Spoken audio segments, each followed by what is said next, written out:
पहले माह रमज़ान, फिर हम देख रहे हैं कि आशूरा के ख़त्म होने का ऐलान किया गया था। अभी अलीमा खान साहिबा की गुफ्तगू भी आपने सुनी है, वो कह रही हैं कि अभी पता नहीं है ये स्टार्ट कब होगा, लेकिन 5 अगस्त को पीक पर होगा। तो पीक पहले बता दिए, लेकिन स्टार्ट कब होगा ये तो बताया ही नहीं। बहुत शुक्रिया। देखिए, पार्टी की अपनी एक हिकमत अमली है, क्योंकि अब तो काफ़ी अरसा हो गया है और तारीखें भी चला ली हैं।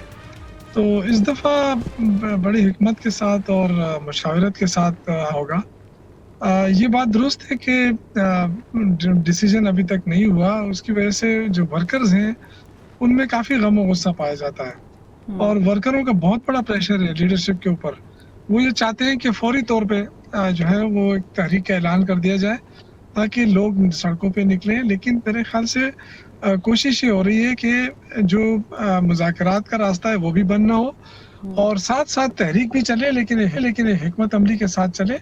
और जो वजह क्या है एग्जैक्टली अगर मैं आपसे पूछूं कि आप किसी प्लान के तहत अभी डिस्क्लोज नहीं कर रहे कि हुकूमत शायद छापे मारना शुरू कर देगी, या फिर अभी डिसाइड ही नहीं है कि आपने इसको आगाज कब करना तहरीक का? नहीं, देखिए, अभी तो आपको पता है कि केपी के अंदर तो शुरू हो गया है, जो मुख्तलिफ अजला के अंदर टास्क दे दिया गया है कि जी आप अपने जलसे जुलूस शुरू कर दें। तो ये एक तैयारी होती है और लोगों को मोबिलाइज करना होता है। पंजाब के अंदर तो सियासत ही नहीं हो रही है। पंजाब में तो आप देखें कितने बड़े जुल्म फस्तायत हो रही है, वहाँ तो सियासत कोई नाम ही नहीं ले सकता। अब आप देखें कि असम्बली के अंदर कहते हैं बात करें, तो असम्बली में अगर कोई शोर शराबा या बात करे अपोजिशन, जो इससे पहले भी होता रहा है, तो आपने देखा कि पंजाब स्पीकर जो है वो कहता है जी इनको नाअहल करना है, असम्बली से बाहर करना है। ये तो इनके हालात बन चुके हैं कि न ये असम्बली के अंदर बर्दाश्त करते हैं, ना ये कहते हैं कि बस हमें छोड़ दिया जाए, चाहे मुल्क का बेड़ा गर्क हो, जो भी हो, बस हमें हुकूमत मिले और हम हुक्मरान रहे। आप देखें ना, मुल्क तो इनसे नहीं चल लास्टली रहा। मुझे ये बताइएगा कि इमरान खान साहब के दोनों साहबजादों के बारे में अलीमा खान साहिबा ने आज कहा है कि वो भी एहतजाज में शरीक होंगे, तो ये बात कंफर्म है कि वो एहतजाज का हिस्सा बनेंगे? देखिए, जब अलीमा खान ने कह दिया है तो फिर मैं उसमें क्या कह सकता हूँ कि नहीं होंगे। जाहिर है, मैं इसलिए पूछ रही हूँ कि समटाइम्स अलीमा खान साहिबा कुछ कहती है तो फिर उसको पार्टी के कुछ लोग निगेट कर देते हैं, तो अब की बार आप निगेट नहीं, देखिए, ये तो डिपेंड करता है कासिफ पे और उस पे कि वो अगर उन्होंने कह दिया है कि हमने आना है, तो अब जाहिर है हालात को देखते हुए फैसला होगा और पार्टी भी इस पे फैसला करेगी। लेकिन आ सकते हैं बिल्कुल, ये उम्मीद तो यही है कि वो आएंगे इस दफा। और इस दफा जो तहरीक है, हम चाहते हैं कि बहुत ही पुरअमन हो और ऐसी कोई बात न हो, क्योंकि हम पहले भी जब हम तहरीकें चलाते रहे तो हमारी तरफ से तो कोई वो नहीं हुआ, लेकिन हुकूमत की तरफ से जरूर हम पे हमले हुए हैं, हमारे खिलाफ कार्रवाइयाँ हुई है, आंसू गैस की शेलिंग हुई है, फायरिंग हुई है। इस दफा हम कोशिश ये कर रहे हैं कि एक जगह की बजाय मुख्तलिफ जगहों के ऊपर धरने दिए जाए, मुख्तलिफ जगहों के ऊपर एहतजाज किया जाए। लेकिन बहरहाल ये हिकमत अमली है, अभी फाइनल नहीं है, लेकिन ये इसी तरह की कोई हिकमत अमली जो है उस पर गौर किया जा रहा है। आप कह रहे हैं कि हम अभी इस पे सोच विचार जो है वो कर रहे हैं और पार्टी ने बिलाखिर इसका फैसला करना है। बहुत शुक्रिया, आपने ज्वाइन किया शौकत यूसुफजई साहब, आपके वक्त का। फवाद चौधरी साहब हमारे साथ मौजूद हैं। फवाद चौधरी साहब ने गुफ्तगू भी सुन ली, लेकिन मेरे लिए सवाल करना बड़ा अहम है कि हम देख रहे हैं कि पाकिस्तान तहरीक इंसाफ फवाद चौधरी साहब, जो कि एक अरसे से कोशिश कर रही है कि हुकूमत को किस तरीके से रेजिलियंट होकर दिखाए या कोई रेजिस्टेंस शो करे, फिर हर दफ़ा हम क्रैकडाउन्स भी देखते हैं, वो एक बिल्कुल वाजिब स्टोरी है और वो हमारे सामने भी है। But on the other hand अभी तक माह रमज़ान के बाद वाला एहतजाज शुरू नहीं हुआ और फिर आशूरा के बाद वाला एहतजाज है।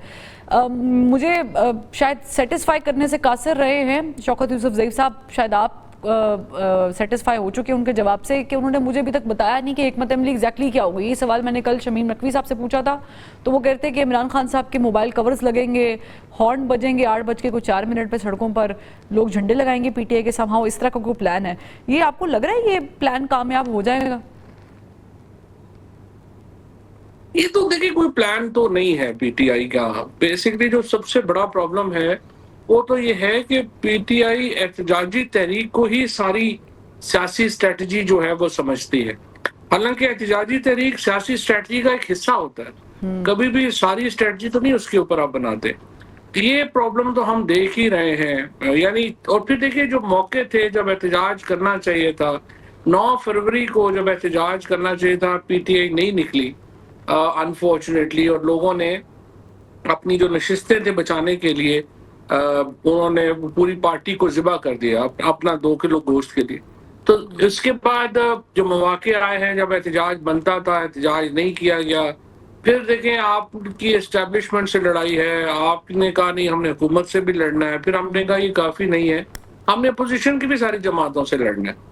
तो देखिए इस वक्त पीटीआई का प्रॉब्लम मेजर ये है, आपने सियासी तहरीक चलानी है, मौलाना फजलुर रहमान का उस तहरीक में साथ होना जरूरी है, पीर बगाड़ा का उस तहरीक में साथ होना जरूरी है, जमात इस्लामी का साथ होना जरूरी है, ताकि आप अकेले ना हो। वो ये अलायंस नहीं बना सके, कोई प्रेशर नहीं बना सके, इंटरनेशनल प्रेशर नहीं आ सका, तो इसकी वजह से ये मसाइल जो हैं ये तो हैं ही। और इस वजह से ही इमरान खान जो यकीनी तौर के ऊपर पाकिस्तान के सबसे पॉपुलर लीडर हैं, इतनी पॉपुलैरिटी शायद पाकिस्तान की हिस्ट्री में किसी और को ना मिली हो, लेकिन 2 साल से वो जेल में है।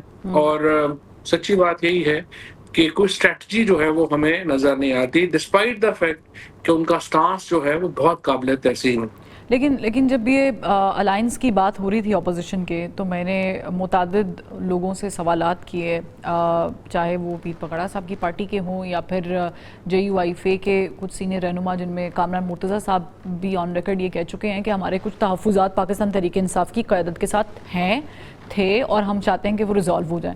और फिर शाहिद खान अब्बासी साहब को भी बहुत सारी रिस्पॉन्सिबिलिटी पीटीआई ने शायद ट्रांसफ़र करने की कोशिश की, लेकिन वो भी पीछे हट गए। आपको ये क्या लगता है, ये लैक ऑफ स्ट्रेटजी है या जो मौजूदा टियर है वो हैंडल ही नहीं कर पा रहा, वो कंफ्यूज्ड है कि आया उन्होंने मुज़ाकरात पहले करने हैं या एहतजाज पहले करना? नहीं, मौजूदा टियर का सबसे बड़ा प्रॉब्लम ये है कि उनकी कैपेसिटी नहीं है। उनको जिंदगी में उनकी पॉलिटिक्स जो है वो भी 2, 4, 6 महीने की है, उसकी वजह से वो चीजें हैंडल नहीं कर पाते। खुद मौलाना फजलुर रहमान साहब ने मुझे ये कहा कि ये सारे अंडर 19 के प्लेयर हैं। अच्छा। सुबह और बात करते हैं, दोपहर और बात करते अंडर हैं, 16 नहीं बोल दिया। बस उन्होंने थोड़ी इज्जत रखी है। बहरहाल ये लोग जो हैं, देखिए एक किसी भी पार्टी, कोई भी पार्टी नहीं, ये एनजीओ नहीं है, ये जो JUI है या GDA है, ये वो एनजीओ तो नहीं है। आपने उनका जो पॉलिटिकल इंटरेस्ट है उसको सामने रख के कोई अगली स्ट्रेटजी बनानी है। लेकिन बहरहाल इसके बावजूद आज मेरा ये ख्याल है कि ये जो इमरान खान के आज बेटों की आने की अनाउंसमेंट की है रीमा बीबी ने सियासत में, ये बहुत गेम चेंजर हो। Because this is my next question कि आप इसको कैसे देखते हैं, अगर तो ये पॉसिबल हो जाता है, आप इसका जवाब दे दें कि वो आ जाते हैं समहाउ, और कहा यह जा रहा है कि वो पहले अमेरिका जाएंगे, तो अमेरिका जाने का मकसद ज़ाहिर है कि एक प्रेशर बिल्ड करना है। आप वो भी उस पर भी कमेंट कर दें कि वो आपको प्रेशर बिल्ड होता हुआ दिखाई देता है अगर वो दोनों साहबजादे जाते हैं। फिर पाकिस्तान अगर वो एहतजाज में शामिल होते हैं तो व्हाट वुड बी चेंज्ड? नहीं, देखें ये तो मेजर चेंज होगी, क्योंकि एक तो अमेरिका में जाएंगे तो उनकी जो लेवल ऑफ मीटिंग्स हैं उनसे भी एक हमें पता चलेगा कि वहाँ पे क्या रिस्पांस जो है वो मिलता है। और आई थिंक जैसा कि आपको पता ही है कि गोल्डस्मिथ फैमिली है, ये मेजर प्लेयर है ब्रिटिश एरिस्टोक्रेसी में। अब वो पाकिस्तान आते हैं, मुझे नहीं पता कि वो पाकिस्तानी सिटीजन है या नहीं है, और वो डुअल उनके पास पासपोर्ट है या नहीं है, या वो जो हमारा POC कार्ड है वो होल्डर है या नहीं है। अदरवाइज उन्हें वीजा लेके आना पड़ेगा। ज़ाहिर है हुकूमत वीजा नहीं देगी उन्हें, बिल्कुल भी नहीं देगी, क्योंकि हुकूमत तो यहाँ पे YouTube चैनल्स बर्दाश्त नहीं कर पा रही, वो इमरान खान के बेटों को यहाँ कैसे बर्दाश्त करेगी। सो एक और हुकूमत ज़ाहिर है खौफ में भी है, उनके पास लेजिटिमेसी नहीं है, अवाम तो उनके साथ नहीं है, तो कोई भी ऐसा लेकिन इसके बावजूद मैं ये समझता हूँ कि पार्टी को तो वो जोड़ सकते हैं, क्योंकि पार्टी उनके साथ खड़ी होगी। इमरान खान के बेटों के साथ वर्कर जो है वो उसके साथ जुड़ेगा,